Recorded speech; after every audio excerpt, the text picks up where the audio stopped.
Assalomu alaykum. Siz bilan ismingiz va bu nima edi maxsus soni?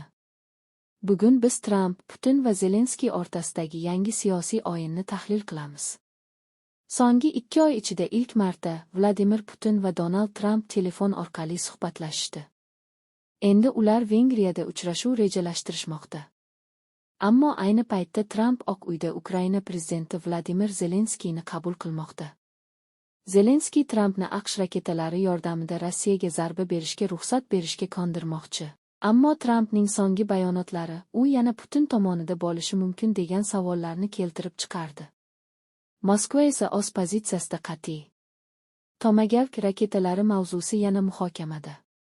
Bu esa Zelenskiy uchun Tramp bilan muzokara olib borishni ancha murakkablashtiradi. Shunday ekan, savol tugiladi: tinchlik yaqinlashdimi?